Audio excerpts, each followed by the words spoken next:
नमस्कार प्रेक्षकांनो, या मालिकेच्या येणाऱ्या जबरदस्त भागामध्ये अतिशय रोमॅन्टिक आणि सुपर डुपर असा भाग आपल्याला पाहावयास मिळणार आहे. आणि त्यामध्ये आता स्वानंदीच्या बाबांचे पैसे चोरणाऱ्या चोराला खऱ्या अर्थाने स्वानंदी आता कशी पकडते आणि आता अंशुमननेच पैसे चोरल्याचे कसे स्वानंदी समोर येतात. स्वानंदीच्या बाबांनी एफ-डीतून पैसे काढता क्षणी जो फोटो आता स्वानंदीला पाठवलेला असतो आणि त्या पैशाच्या फोटोचे सिरियल नंबर आणि इकडे ज्या वेळेस आता अंशुमन पैसे चोरल्यानंतर ते पैसे आता पुन्हा आता एका मोठ्या टूरला जाण्यासाठी केसरी ट्रॅव्हलमध्ये घेऊन कसा येतो आणि त्यानंतर आता स्वानंदी तिथे ते पैसे सिरियल नंबरवरून कसे पकडून देते आणि खरा चोर हा अंशुमनच असल्याचे आता समोर स्वानंदी कशी आणते आणि त्यानंतर आता अंशुमनचा खरा चेहरा समोर येताच अंशुमनला आता कोणती शिक्षा करणार आणि स्वानंदी ही आजीची आता कशी फेवरेट सून होणार. आणि हे सगळं घडल्यानंतर समरच्या मनात आता स्वानंदीविषयीचं स्थान आणि तिच्या बाबांविषयीचं स्थान कसे उंचवणार हे सगळं ह्या व्हिडिओमध्ये आपण पाहणार आहोत. त्यामध्ये आता समरच्या बांगड्यांचे सगळे पैसे देण्यासाठी स्वानंदीचे बाबा हे अखेर आता त्यांची एफ-डी मोडून ते पैसे घेऊन जात असतात आणि ते पैसे घेऊन जात असताना इकडे मात्र मलिकाने अंशुमनला आता काही जरी झालं तरी ते पैसे समरपर्यंत पोहोचता कामा नये असे सांगितलेलं असतं आणि त्यानुसार अंशुमनने आता स्वानंदीच्या बाबांना पकडण्यासाठी गुंड पाठवलेले असतात. एकटेच आता रोहनसोबत बोलत स्वानंदीचे बाबा आता ते पैसे घेऊन आता समरच्या घरी जात असताना प्रेक्षकांना एक मोठी घटना घडते आणि वर्दळ नसलेल्या ठिकाणी ज्या वेळेस आता स्वानंदीचे बाबा येतात त्याच वेळेस गुंडांनी आता स्वानंदीच्या बाबांना पकडलेलं असतं आणि स्वानंदीच्या बाबांवरती हल्ला केलेला असतो आणि त्यानंतर जोराने आता स्वानंदीच्या बाबांना आता लाकडी दांड्याने मारहाण करत त्यांच्याकडचे ते सगळे पैसे आता त्या गुंडांनी हिसकावून घेऊन पळ काढलेला असतो. स्वानंदीचे बाबा खाली पडतात आणि त्यांच्या हातातले सगळे पैसे गेलेले असतात आणि हे सत्य जेव्हा आता स्वानंदीच्या बाबांना समजतं पटकन आता ते स्वानंदीला फोन करून त्यांचे सगळे पैसे गुंडांनी घेतल्याचे सांगतात. तेव्हा स्वानंदीला आता मोठा धक्का बसतो. इकडे आता स्वानंदीचे बाबा पैसे घेऊन घरी येणार यामुळे समरसुद्धा आता घरी निघालेला असतो आणि इकडे समर आता घरी येताच मात्र आता समर स्वानंदीकडे येतो आणि म्हणतो, तुमचे बाबा येणार होते, काय झालं? स्वानंदीला आता धक्काच बसतो आणि पटकन आणि त्यानंतर आता समोर येताच आता स्वानंदी टचकते. समर म्हणतो, काय झालं? तुमचे बाबा पैसे घेऊन येणार होते ना? तेव्हा आता स्वानंदी घाबरते. स्वानंदी म्हणते की बाबा तुमचे पैसे घेऊन येणार होते पण बाबांना काही वेळापूर्वी मारहाण केली गुंडांनी आणि बाबांकडचे पैसे घेऊन ते गुंड पळून गेले. आता समरला तर विश्वासच बसत नसतो. स्वानंदी म्हणते की त्यांनी पैसे देण्यासाठी स्वतःची एफ-डी मोडली. तर समर म्हणतो, हो का? आणि कशी आहे आता त्यांची तब्येत? स्वानंदी म्हणते की अहो, तुम्हाला विश्वास नाही बसत का मी तुम्हाला जे सांगते ते? तेव्हा समर म्हणतो की मला विश्वास बसो अगर ना बसो, कारण आता माझं सगळं काही विश्वासाच्या पलीकडे गेलं आहे आणि विश्वास हे नावच राहिलेलं नाही आहे. समर म्हणतो की मला काय वाटतंय ना यावर जाऊ नका, कारण मी आता सगळं वाटण्याच्या पलीकडे गेलो आहे. स्वानंदी म्हणते की अहो, मी खरं सांगते, तुमचा खरंच विश्वास नाही बसत का? तेव्हा आता समर म्हणतो की आता काय विश्वास राहिला आहे? आणि त्याच ठिकाणी प्रेक्षकांनो समरने आता स्वानंदी आणि तिच्या बाबांना खोटं ठरवलेलं असतं आणि हे फक्त नाटक करतात आणि काहीही कारणं सांगून टाळाटाळ करतात. असाच आता समरचा ग्रह झालेला असतो आणि त्यानंतर इकडे मात्र मलिकाला खूप आनंद झालेला असतो. अंशुमन आता मलिकाकडे येऊन ते पैसे देतो आणि म्हणतो की मॉम, आपलं काम झालं. मलिका म्हणते, यस, मला हेच हवं होतं अंशुमन आणि अगदी वेळेवरती तू हे काम चोख बजावलंस. अंशुमन म्हणतो की मॉम, आता मी कुठेतरी या पैशाचा उपयोग करून बाहेर फिरायला जाणार बरं का. मला आता अजिबात अडू नकोस, कारण इथे माझं डोकं पकलंय. ती स्वानंदी घरातून जायला तयार नाही आहे. तिला आता घराबाहेर कसं काढायचं नाही ते तू बघ, मी मोठं काम करून दिलं आहे. तेव्हा आता मलिका म्हणते की ठीक आहे अंशुमन. आणि इकडे आता मात्र स्वानंदीला मोठा तर धक्का बसलेला असतो, पण इकडे मंदाकिनी रोहन यांना देखील दुसरा मोठा धक्का बसलेला असतो.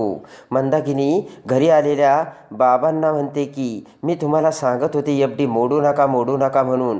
काय झालं? आयुष्याची कमाई गेली आणि त्या स्वराजवाड्यांचे पैसेसुद्धा देता आले नाही. आता रोहनला देखील धक्का बसतो. मंदाकिनी म्हणते की पण तुमच्या पाळणीवरती ते गुंड लागले, अगोदर तुम्ही पैसे नेणार आहात हे कुणाला माहिती होतं का? तुम्ही कुणाला सांगितलं होतं का? तेव्हा रोहनचे बाबा म्हणतात की मी कशाला कोणाला सांगू, मी फक्त नंदूला फोन केला होता आणि ज्यावेळेस पैसे काढले त्यानंतर मला रोहनचा फोन आला होता, बाकी मी कुणालाच सांगितलं नाही. आता आदिराला धक्का बसतो. इकडे आता मलिकाला खूप आनंद झालेला असतो आणि मलिका आता अर्पिताला म्हणते की अगं तुझ्या बहिणीला फोन लाव ना, तिकडची काय कंडिशन आहे त्याचा तरी आपल्याला तपास लागेल. अर्पिता आता खुश होते आणि म्हणते की आत्ताच जखमेवरती मीठ चोळावं तर मॉम तू. आणि पटकन अर्पिता आता फोन लावते आणि अर्पिताचा आलेला फोन बघून आता आदिरा म्हणते की अर्पिता ताई कशाला मला उगाच फोन करून त्रास देते. अर्पिता म्हणते की अगं मला ना पिंट्या दादाने फोन करायला लावलाय आणि तो म्हणाला होतास की ते स्वानंदीचे बाबा पैसे घेऊन येणार आहेत, त्यांनी फोन केला होता म्हणून, पण ते अजून आले नाहीत, काय झालं गं? तेव्हा आता आदिराला धक्का बसतो आणि लगेच आता आदिराला संशय येतो आणि लगेच आदिरा विचार करते की आपण यांनाच सांगितलं होतं अर्पिता ताईला की आमचे बाबा पैसे घेऊन येणार आहेत आणि ते तुमचे पैसे देणार आहेत म्हणून. आणि पटकन आदिरा आता फोन ठेवते आणि विचार करू लागते. आदिरा विचार करते की हा तर मुद्दामून अंशुमन दादाने आणि अर्पिताने केलेला प्लान तर नसेल ना, कारण मीच त्यांना सांगितलं होतं. पण आदिराकडे आता काही पुरावे नसतात. आता इकडे समरच्या मनातून स्वानंदी आणि तिचे बाबा आणि तिच्या घरचे सगळे जण पूर्ण उतरलेले असतात आणि आता मलिका खुश होत असते. आणि इकडे आता स्वानंदीने केसरी टूर्स अँड ट्रॅव्हल कंपनीमध्ये जॉब जॉईंट केलेला असतो. आता स्वानंदी विचार करते की काही जरी झालं तरी आता आपल्याला आपल्या जॉबमधून हे पैसे यांना द्यायचेत, कारण यांचा आपल्यावरती विश्वास राहिलेला नाही आहे आणि यांना हे सगळं खोटं वाटतंय. आणि आता स्वानंदी केसरी टूरमध्ये जॉबला जात असते. इकडे आता अंशुमन मलिकाला म्हणतो की मॉम मी तुला सांगितलं होतं ना, आता मला बाहेर जायचं, मी कुठेतरी फिरायला जाणार आणि त्यातले ते 10 लाख रुपयेतले मला 4 लाख रुपये दे आणि तेच पैसे मी आता कुठेतरी टूर्सला जाऊन मजा करणार आणि वापरणार.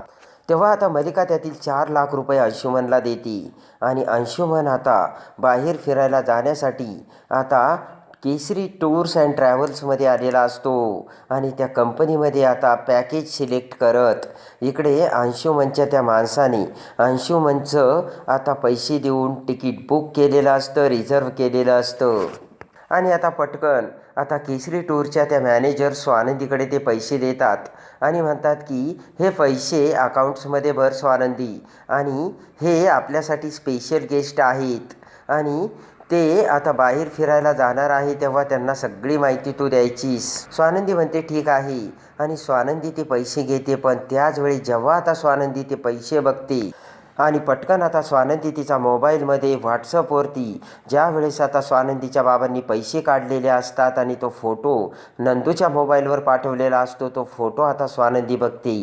त्यातील पैशाची सिरियल नंबर आणि ह्या पैशाचे सिरियल नंबर आता मॅच झालेले असतात आणि हे पैसे म्हणजे तेच पैसे असल्याचे स्वानंदी समोर येते. आणि हे पैसे घेऊन आता कोणता माणूस ट्रॅव्हलिंगसाठी आणि टूरसाठी जाणार आहे हे जेव्हा स्वानंदीला समजतं, तेव्हा तो व्यक्ती म्हणजे अंशुमन राजवाडे असल्याचे स्वानंदी समोर येऊन सगळ्यात मोठा धक्का स्वानंदीला बसलेला असतो.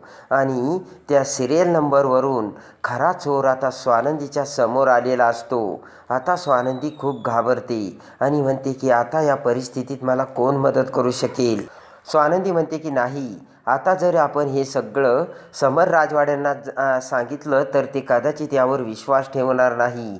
तेव्हा आता पटकन स्वानंदी ही आनंदला फोन करते आणि आनंदला ती सगळी हकीकत सांगते. तेव्हा आनंदला देखील धक्का बसतो आणि आता खरा चोर स्वानंदी आणि आनंद समोर तर आलेला असतो, तेव्हा आता हुशार आनंद आता समरला ते सगळे पैसे चोरणारा माणूस म्हणजे दुसरा तिसरा कोणी नसून अंशुमन असल्याचे कसे सांगतो आणि स्वानंदीनी एकाच मोठ्या हुशारीने खरा चोर पकडून आता समोर अंशुमन येताच आता समर अंशुमनला कोणती शिक्षा करणार आणि जेव्हा आता स्वानंदीचे बाबा आणि स्वानंदी हे खरे आहेत आणि त्यांच्याविषयीचा जो मनातील गैरसमज आहे एका क्षणात आता कसा दूर होतो आणि प्रेमाचे प्रपोज करून आता समर हा स्वानंदीला कशी आपली हक्काची बायको बनवतो हे बघण्यासाठी आणि या मालिकेच्या डेली अपडेटसाठी आपल्या चॅनलला लाईक करा, सबस्क्राईब करा.